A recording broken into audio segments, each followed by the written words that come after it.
Hi, I'm Mackenzie, and I'm going to do a recap and talk about movies that I've seen in theaters recently, starting with Bring Her Back.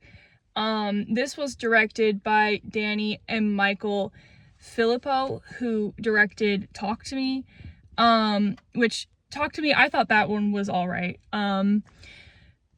But honestly, that's kind of my same opinion whenever it comes to Bring Her Back.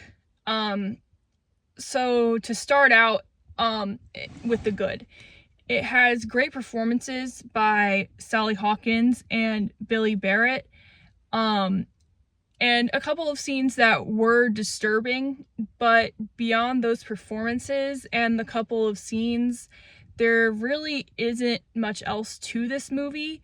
The problem is that it's working with very shallow themes, I think, of grief and, the problems in the foster system.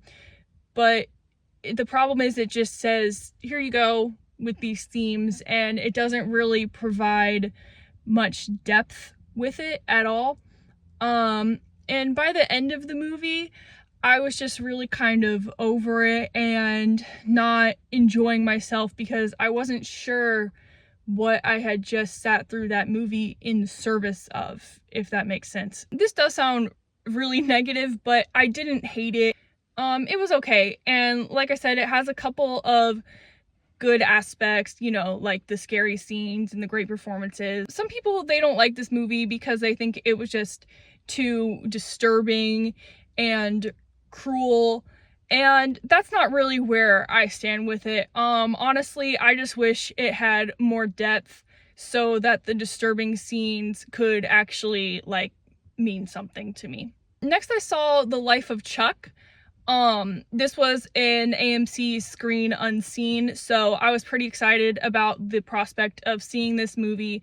But to be honest, it had pretty similar problems that Bring Her Back did. So this one was directed by Mike Flanagan, and I really like his direction, so some shots and scenes were really great. I also really liked the performance given by Jacob Tremblay.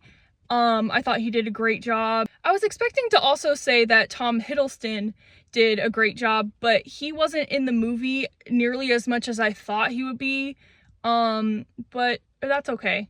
Something else I thought was kind of fun about Life of Chuck was a lot of actors that I recognized would keep popping up, and they would give good performances, like Mark Hamill, Violet McGraw, Samantha Sloyan. But my favorites were Heather Langenkamp and Matthew Lillard. Matthew Lillard, he was amazing, but unfortunately he kind of gets turned into an exposition machine at a certain part of his scene.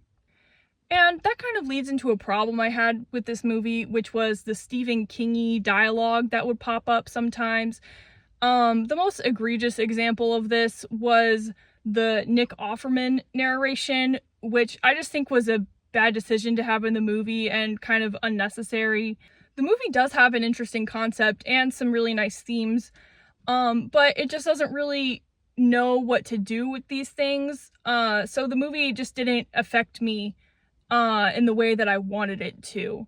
When it ended, I was like, oh, that was good, and I did like the ending of the movie, but as I thought about it more, overall, it kind of just lost its impact on me.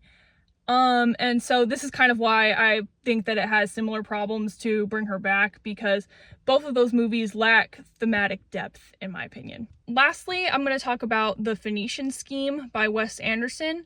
I'm kind of hot or cold on Wes Anderson sometimes. With his recent movies, I liked French Dispatch, okay, but I liked Asteroid City less. The Phoenician Scheme, I thought started out okay, but it kind of lost me. On paper, I should have liked the plot, but I just couldn't get on board with the execution of it. I just thought it was kind of boring. I did like the slightly autobiographical aspects of it and how it was kind of a commentary on being a director, but I couldn't help but compare the execution of this to the movie The Brutalist, which was also about being a director, but to me, The Brutalist was just a much more interesting movie. So yeah, those are the 3 movies that I saw recently and I wanted to talk about. I also saw Dangerous Animals, but that one I've made as a separate video. Coming up, I'm also going to be seeing Materialists, so maybe I'll be able to make a video about that. Thanks for watching.